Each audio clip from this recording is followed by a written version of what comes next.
Yesterday was the 30th of April. It was the 12th anniversary of the London nail bomb attack on Soho, and we held a small act of remembrance in St Anne's Gardens to remember those who were killed and injured during the bombing attack, and a poem was read out by Terry Morley on behalf of Jessica Moore, her granddaughter aged 10.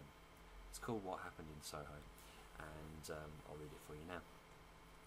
A year ago today, my granny recited a poem for which I was very excited. Here's another. It helps me with things I don't know, like why the fuss about what happened in Soho. Our armed forces fight to help a nation survive. Medical people work to keep patients alive. Nuclear accidents, natural disasters, ground zero. Does it matter what happens in Soho?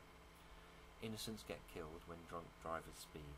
A nation unites for children in need. Credit crunch, homelessness, a broken manifesto. Does it matter what happens in Soho?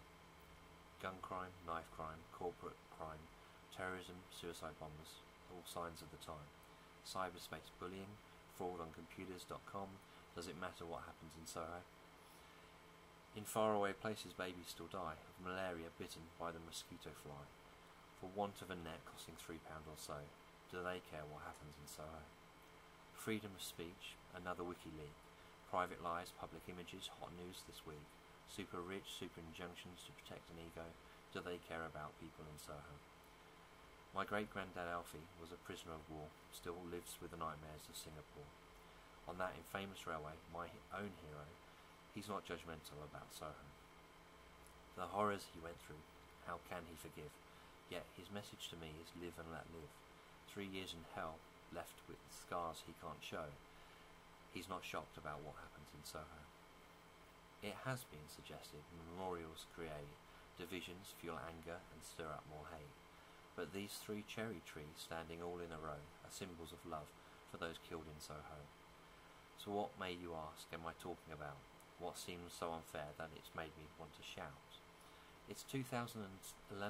Get a life. Hello. Stop picking on people in Soho. Well, earlier this month, 2 people kissed. In public. It was on the radio. Couldn't be missed.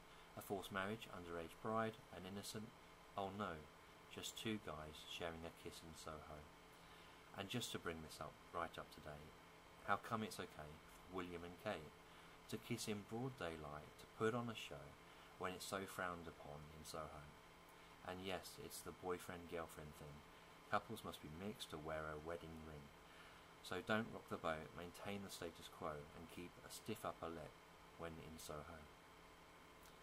Prejudice and ignorance won't go overnight. Hypocrisy and injustice we continue to fight. So for Nick, John and Andrea, before we all go, and for Cinders especially, let's strike a blow.